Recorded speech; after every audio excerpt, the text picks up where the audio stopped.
Hello everyone, welcome to Biolume Academy. I am Priyanka और आज मैं आप लोगों के साथ एक बहुत ही ज़रूरी इन्फॉर्मेशन शेयर करना चाहती हूँ जो मुझे लगता है कि ये बहुत ज़रूरी है इस वक्त इस टॉपिक पे बात करना, क्योंकि मैं भी एक नीट एस्पिरेंट हूँ। मेरा भी ये थर्ड अटेम्प्ट था, तो मैं समझ सकती हूँ कि जिसने भी इस बार एग्ज़ाम दिया है वो इस वक्त कैसा फील कर रहे होंगे, उन्हें कैसा महसूस हो रहा होगा, किस मेंटल प्रेशर के साथ वो गुजर रहे होंगे कि उन्हें जीएमसी मिलेगा नहीं मिलेगा, क्या होगा।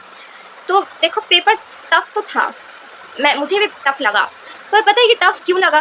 क्योंकि हम सब ने प्रिपरेशन तो की, जमकर की, पर इस अनएक्सपेक्टेड अनप्रेडिक्टेबल लेवल की तैयारी बस नहीं की हमने। बस ये रह गया हमसे और इसी में हम फेल हो गए, क्योंकि हम ना उस वर्स्ट सिचुएशन में वो 3 घंटे हमें कैसे यूज़ करने हैं हम समझ नहीं पाए। बस हम सबकी न्यू होती है बायोलॉजी, और बायोलॉजी का पेपर इतना लेंदी था कि पेपर करते करते इतना फर्स्ट दिन के टाइम निकल गया, और फिर फिजिक्स और केमिस्ट्री के क्वेश्चंस देखकर बच्चा समझ ही नहीं पाया कि उसे किस तरह के अप्रोच से उस पेपर को डील करना है 3 घंटे में। इसी वजह से बच्चों के काफ़ी सारे क्वेश्चन छूट गए हैं, कुछ सॉल्व भी नहीं हुए, वक्त कम रहने की वजह से छूट गए। तो बहुत सारी ऐसी चीज़ें हुई हैं क्योंकि हमने उस लेवल की तैयारी ही नहीं की। ये रह गया हमसे और इसी में हम फेल हो गए कि हम उस वर्स्ट सिचुएशन के लिए रेडी नहीं थे। वो 3 घंटे हमें कैसे यूज़ करने हैं बस वो हम समझ नहीं पाए, है ना। तैयारी तो मैंने भी की और आपने भी, बस इसके लिए हम रेडी नहीं थे। पर पता है क्या, इस सारे सिचुएशन में हर चीज़ बुरी हुई, हर चीज़, पर एक चीज़ अच्छी पता है क्या हुई, कि हम उस वो सिचुएशन से भी टैकल करने के रेडी हो चुके हैं, लायक हो गए कि अब हमें चाहे एनटीए कहीं से भी पेपर बना ले, किसी भी लेवल का पेपर बना ले, कैसा भी अनप्रेडिक्टेबल पेपर बना ले, पर हम उससे अब डरेंगे नहीं, घबराएंगे नहीं, जिस तरह से हमने इस बार पैनिक किया है पेपर देख के। अगली बार से वैसा कुछ नहीं होगा। अगली बार से ऐसा कुछ भी होगा तो हम उसका कॉन्फिडेंटली डट कर सामना कर सकते हैं, ठीक है। क्योंकि आपने सुना होगा कि एक जख्मी से थोड़ी देर के लिए पीछे ज़रूर हटता है पर भागता बिल्कुल नहीं है, वो और भी ज़्यादा मजबूत होकर वापस आता है और लड़के जीतता भी है, और यही ज़िंदगी है। और ऑनेस्टली मैं बताऊं तो आप सब लोग एक फ़ाइटर बन चुके हो, रेडी हो चुके हो फाइटर बनने के लिए, क्योंकि आप लोगों ने उस वर्स्ट से वर्स्ट सिचुएशन को भी देखा है। अरे क्या नहीं देखा हमने अपनी लाइफ में। हमने कोरोना देखा, उसके बाद वापस से फोकस करके जब पढ़ने के लिए गए तब फिर ये NTA scam, paper leak, court case, इतना कुछ तो हम देख चुके हैं। और अब ये पूरे एनटीए के, पूरे नीट के इतिहास में ये one of the toughest paper, जिसमें जेई के क्वेश्चंस पूछ रही है। कैसे इतना अनप्रेडिक्टेबल पेपर, कैसे? तो हम लोगों ने ऑलरेडी बहुत कुछ देख लिया है, बहुत कुछ सफ़र कर लिया है और हर चीज़ से लड़ने के लायक बन चुके हैं। We are now a fighter.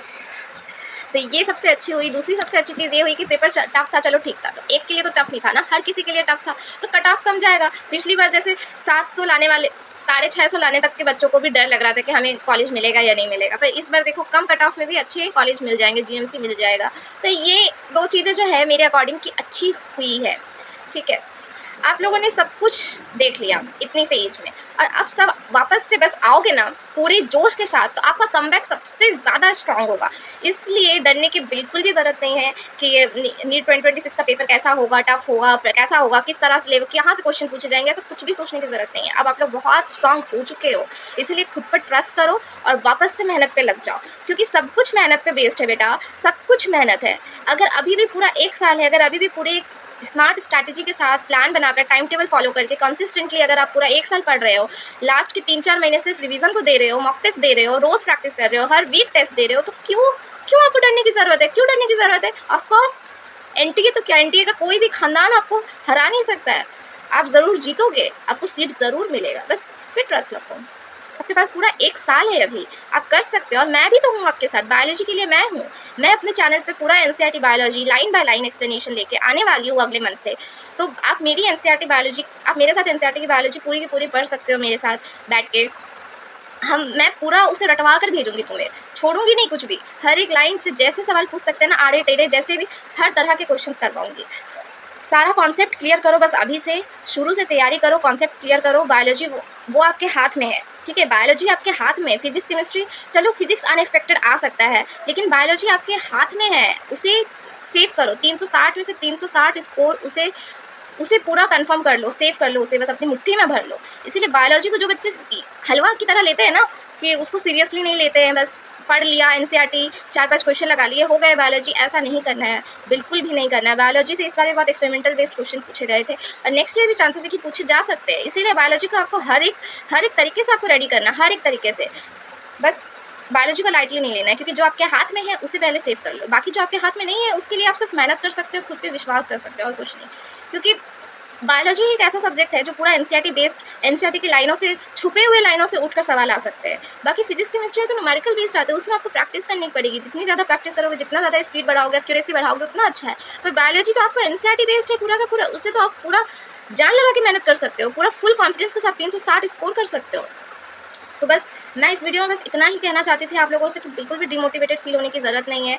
आप जिस भी कोचिंग से, जिस भी इंस्टीट्यूट से, ऑफलाइन ऑनलाइन जिस भी ऐप से बस पढ़ रहे हो ना, बस मेहनत करते रहो। चाहे जिस, मैं ये नहीं कह रही कि आप मुझ पर ट्रस्ट करो, अगर मुझ पर ट्रस्ट है तो मेरी एनसीईआरटी फिंगरप्रिंट ज़रूर देखिएगा। मैं अगले मंथ से स्टार्ट करूँगी एनसीईआरटी, पर अभी इस मंथ मेरा 1-2 और एग्ज़ाम है, सीयूईटी का सेकेंड एग्ज़ाम है और एम्स बीएससी नर्सिंग का भी एग्ज़ाम है, तो इसलिए मैं अभी उसमें थोड़ा बिजी हूँ। लेकिन मैं एनसीईआरटी हाईलाइट ज़रूर अगले मंथ से स्टार्ट करने वाली हूँ, तो प्लीज़ मेरे वीडियो को, मेरे चैनल को सब्सक्राइब करके रखिए, ताकि हर एक नोटिफिकेशन आपको इंस्टेंट मिले और आपके कुछ भी नोटिफिकेशन, कोई भी अपडेट आपकी मिस ना हो। ओके, तो बस मेहनत करते रहिए और खुद पे विश्वास कीजिए, अपनी फैमिली के साथ रहिए और दिमाग को शांत रखिए। बस कुछ कुछ भी नहीं सोचना है। लोग आज कहेंगे, कल भूल जाएंगे, लोगों का क्या है, उनका काम है कहना। बस आप खुद पे विश्वास रखो, आपको खुद से मतलब होना चाहिए। आपको पता है कि आप कितना मेहनत कर रहे हो, कितना मेहनत किए थे एग्ज़ाम के लिए, ठीक है? तो लोगों की सुनने की बिल्कुल भी ज़रूरत नहीं है। बस खुद की सुनो, खुद के दिल की सुनो। अगर ड्रॉप लेने का मन हो और कुछ करने का मन ना हो तो बस ड्रॉप ले लो। और अगर ड्रॉप नहीं ले सकते, अगर मेहनत नहीं कर सकते पूरे साल, फिर से बस हार चुके हो, बस अब कोई उम्मीद नहीं है, तो बस प्लीज़ अपने आप को और मत हराओ और प्लीज़ कोई भी कोर्स कर लो, कुछ भी कर लो। इतने सारे टॉप कोर्सेज़ हैं, मैंने उस पे भी वीडियो बना के रखे हैं, प्लीज़ उसे चेकआउट ज़रूर कीजिएगा और कोई भी कोर्स जिसमें आपको इंटरेस्ट हो, उसे ज़रूर कीजिएगा। स्कोप चाहे कोई भी हो, करियर अपॉर्चुनिटी चाहे कोई भी हो, उसमें आपको बस इंटरेस्ट होना चाहिए, क्योंकि सारी ही चीज़ें अच्छी है बेटा, सिर्फ डॉक्टर ही सब कुछ नहीं होता है। दुनिया में बाकी चीज़ें भी तो है ना, जो बाकी चीज़ों से भी तो लोग अपना घर चला रहे हैं ना, अपना लाइफस्टाइल अच्छा रख रहे हैं ना, तो फिर क्या दिक्कत है? हर किसी की किस्मत में तो नहीं होता ना, तो अपनी किस्मत को चांस दो, थोड़ा एक्सप्लोर तो करो। हो सकता है कि ये आपके लिए ना बनाओ, हो सकता है कि कुछ और आपके लिए अच्छा इंतज़ार कर रहा हो, जिसकी तरह आप देख ही ना रहे हो मुड़ के। एक बार एक्सप्लोर करने की कोशिश करो, एक बार खुद के दिल से पूछो बेटा कि तुम क्या चाहते हो? तुम सच में डॉक्टर बनना चाहते हो? अगर सच में डॉक्टर बनना चाहते हो तो ही ड्रॉप लेना, वरना ड्रॉप मत लो।